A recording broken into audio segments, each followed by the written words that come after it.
Students, स्वागत है आपका जेंटल क्लासेस के ऑनलाइन चैनल पे।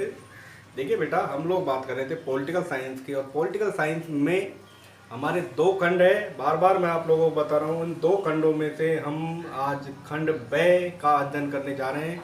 और खंड ब में बेटा हमारी जो इकाई चल रही है, यूनिट चल रही है, वो 4th चल रही है, और उसमें जो चैप्टर है वो फर्स्ट चैप्टर है। ठीक है ना। तो फर्स्ट चैप्टर भारत की विदेश नीति की प्रमुख विशेषताएं और गुट निरपेक्षता। चैप्टर का नाम क्या होगा बेटा? भारत की विदेश नीति की प्रमुख विशेषताएं और गुट निरपेक्षता। तो देखिए स्टूडेंट्स, विदेश नीति की जो बातें थी, विदेश नीति का सूत्रधार कौन था, प्रणेता कौन था? पंडित जवाहरलाल नेहरू थे भारत में। ठीक है ना। ये हम लास्ट वीडियो में इसका अध्ययन कर चुके हैं। अब हम पढ़ने जा रहे हैं गुट निरपेक्षता। क्या पढ़ने जा रहे हैं? गुट निरपेक्षता। देखिए बेटा, गुट निरपेक्षता का अर्थ होगा कि विश्व के किसी भी गुट के साथ, इसका अर्थ होगा विश्व के किसी भी गुट के साथ, विश्व के किसी भी गुट के साथ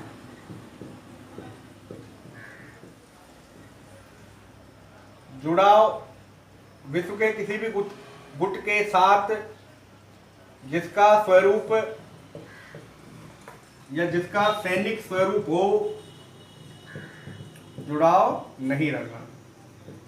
स्वरूप हो, उसके साथ क्या नहीं रखना बेटा? जुड़ाव नहीं रखना, अर्थात लगाव नहीं रखना।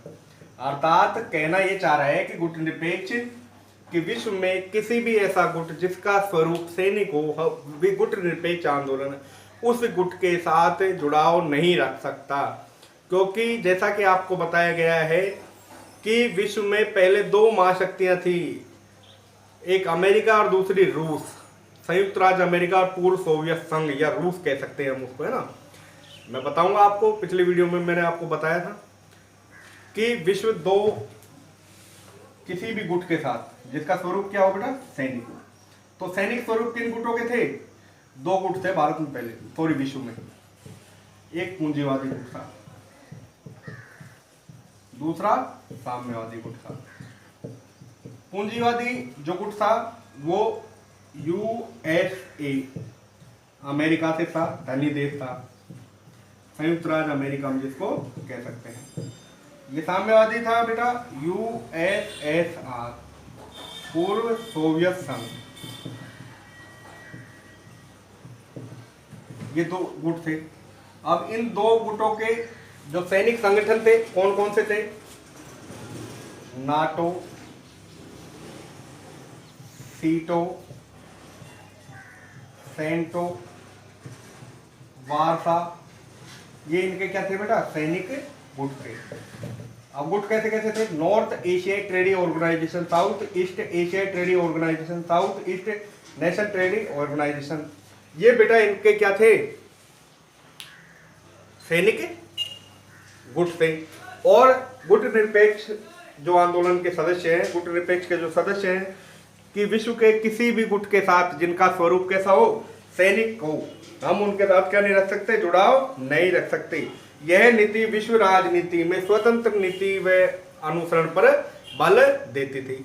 अर्थात यह किसी भी सैनिक गुट के साथ रहकर कार्य नहीं करना चाहते थे। स्वतंत्र रहकर ये लोग क्या करते थे बेटा? कार्य करते थे। कौन से लोग? गुट निरपेक्ष आंदोलन के। सीधा सा अर्थ इसका यही होगा, और यह ध्यान रखना है।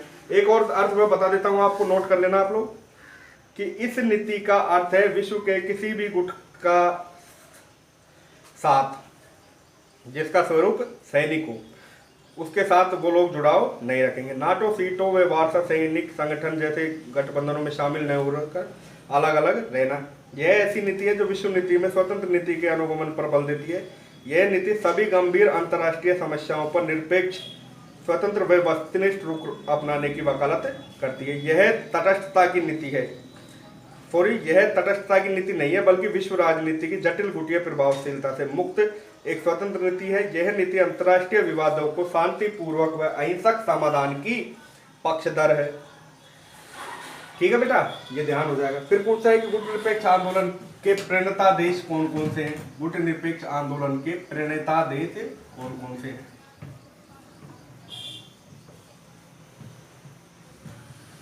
बेटा देखिए गुट निरपेक्ष आंदोलन के प्रणेता देश कौन कौन से हैं।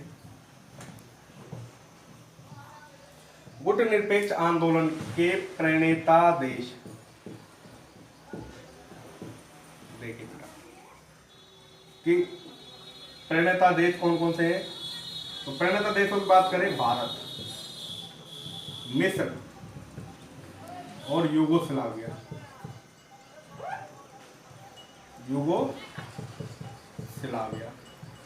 भारत से थे पंडित जवाहरलाल नेहरू। कौन थे बेटा? पंडित जवाहरलाल नेहरू। मिस्र से थे नासिर अहमद और मार्शल टीटो, यूगोस्लाविया से। ये क्या थे? प्रणेता देश थे। अब इनका जो नाम आता है शॉर्ट रूप में कि विश्व गुट निरपेक्ष आंदोलन के सदस्य देश ये थे। संस्थापक व्यक्ति कौन कौन से थे? नेहरू, नासिर और टीटो। ये बेटा इसके संस्थापक देश थे या सदस्य थे। यह ऐसी नीति है जो विश्व राजनीति में स्वतंत्र नीति के अनुगमन पर बल देती है। यह किसी भी गुट के साथ जिसका स्वरूप सैनिक हो उसके पक्षधर नहीं है। यह स्वतंत्र रहकर कार्य करना चाहती है और खास तौर पर सैनिक गुटों के साथ यह कार्य नहीं कर सकती। ध्यान रह जाएगा, शाबाश। यह नीति तटस्थता की नीति नहीं है बल्कि विश्व राजनीति में जटिल गुटीय प्रभावशीलता से मुक्त एक स्वतंत्र नीति है। यह नीति अंतर्राष्ट्रीय विवादों को शांतिपूर्वक व अहिंसात्मक ढंग से क्या करती है बेटा? दूर रहने पर बल देती है। कि यह शीत युद्ध की जैसे हम बात करें तो शीत युद्ध, देखिए मैं आपको थोड़ा सा समझा देता हूं डिटेल से शीत युद्ध के बारे में।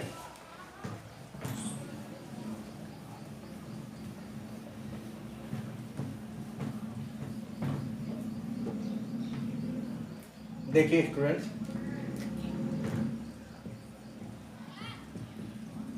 शीत युद्ध, कोल्ड वॉर जिसे कहा जाता है, दो ध्रुवों या दो महाशक्तियों के बीच हुआ था। ठीक है ना?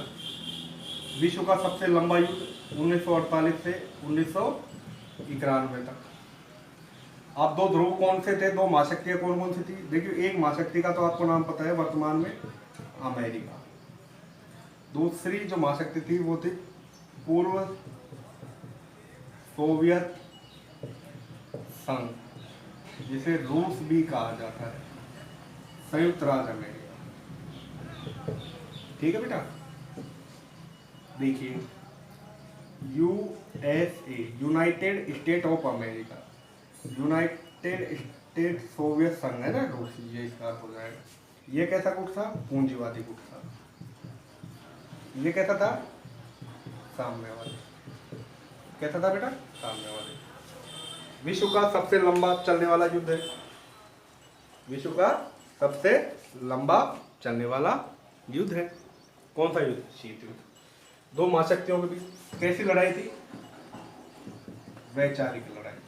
कैसी थी? विचारों की लड़ाई। कैसा युद्ध था? वाक्पटुता का युद्ध। कैसा था बेटा? वाक्पटुता। इसमें सैनिक युद्ध शामिल नहीं था शीत युद्ध में। और दो महाशक्तियों में युद्ध हो रहा था। एक का विक्टर हो गया। किसका विक्टर हो गया? सोवियत संघ का। और विश्व में एक ही महाशक्ति रह गई। कौन सी रह गई? संयुक्त राज्य अमेरिका। ध्यान आ जाएगा, शाबाश। तो आगे देखिए कि गुट निरपेक्ष आंदोलन के प्रमुख नेताओं के बारे में बताया था मैंने, नेहरू, नासिर और टीटो। प्रमुख देश कौन से थे? भारत, यूगोस्लाविया और मिस्र। ये भारत, मिस्र और यूगोस्लाविया ये इसके प्रमुख देश थे। अब आगे देखिए बेटा,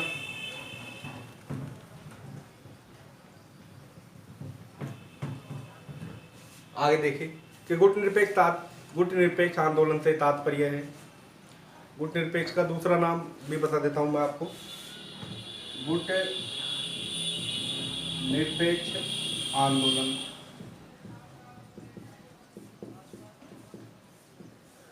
दूसरा नाम है बेटा नॉन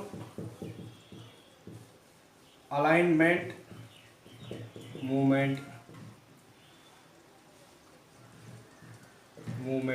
अर्थात नेम।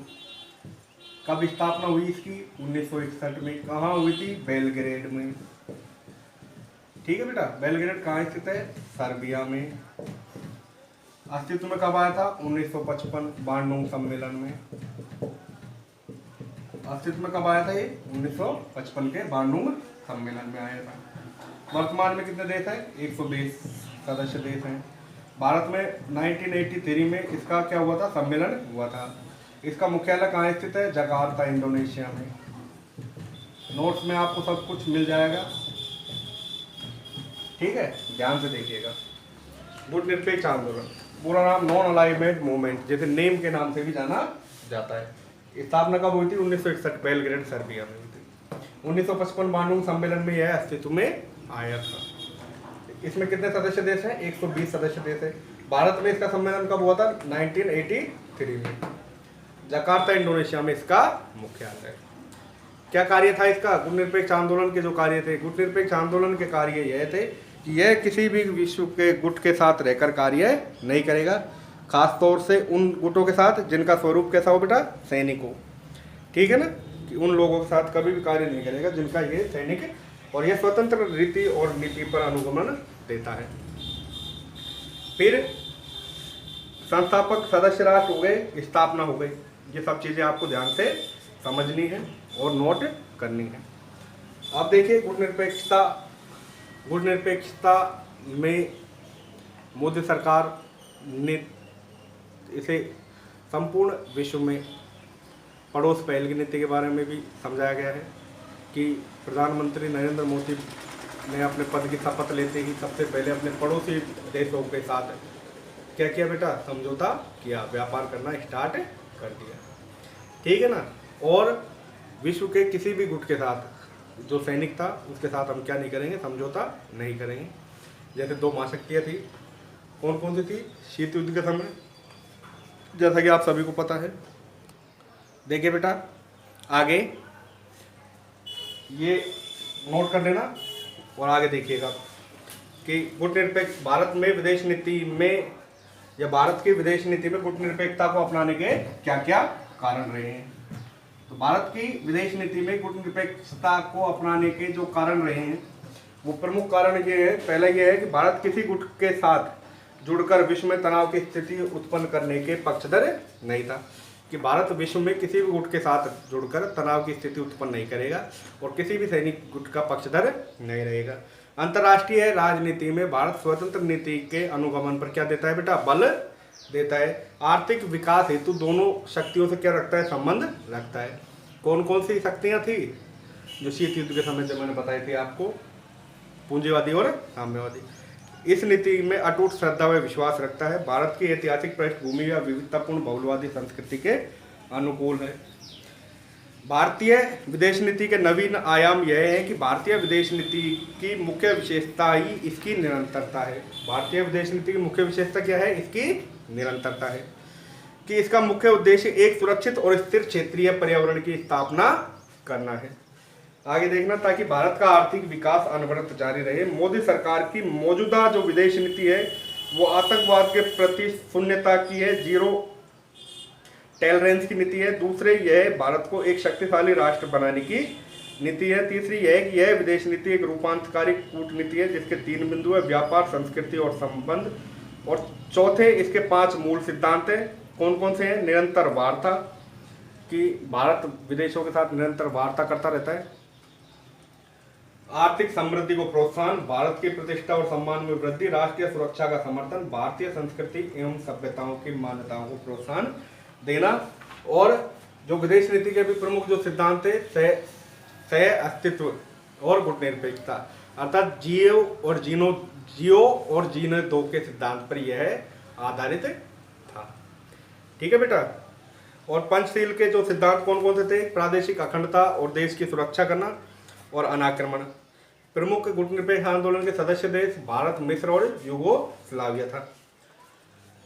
गुट निरपेक्षता और वर्तमान सरकार की जैसे कि हम बात करें तो गुट निरपेक्ष आंदोलन के प्रमुख संस्थापक देशों में भारत भी संस्थापक देश था और भारत आतंकवाद पीड़ित देशों में सर्वाधिक प्रभावित भी था।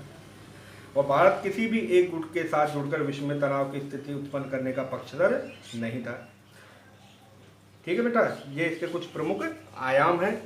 और गुट निरपेक्ष आंदोलन में जैसा कि हमने देखा था कि विदेश नीति में प्रमुख गुटनिरपेक्षता को अपनाने के कारण, जैसा कि बताया गया है, प्रासंगिकता, गुटनिरपेक्ष आंदोलन, भारतीय विदेश नीति का आयाम, मोदी सिद्धांत, 5 मूल सिद्धांत। मोदी सिद्धांत यह था कि प्रधानमंत्री नरेंद्र मोदी अपने पद की शपथ लेते ही अपने पड़ोसी राज्य को क्या करना चाहते थे बेटा, व्यापार करने के पक्षधर होना चाहते थे। पहले जो जैसे विदेश नीति में हमने पढ़ा था, लुक जो ईस्ट पॉलिसी थी उसको खत्म करके कौन सी पॉलिसी चला दी, लुक एक्ट पॉलिसी प्रधानमंत्री ने चला दी थी। इसी के साथ बेटा जो भारतीय विदेश नीति की प्रमुख विशेषताएं और गुटनिरपेक्षता का जो टॉपिक है आज हमारा समाप्त होता है और खंड ब में इकाई 4 का फर्स्ट लेसन भी कंप्लीट होता है। नोट्स आपके पास उपलब्ध है, ध्यान से देखिएगा, समझिएगा। नेक्स्ट जो चैप्टर होगा यूएनओ से संबंधित होगा, कौन कौन से सदस्य देश हैं उनके बारे में अध्ययन करेंगे। ठीक है बेटा, ये आप लोग ध्यान से देखते रहना, नोट्स आपके पास उपलब्ध है, उनको पढ़ते रहना। फिर भी कोई समस्या हो तो आप मेरे पर्सनल नंबर पर संपर्क कर सकते हैं। थैंक यू बेटा, धन्यवाद।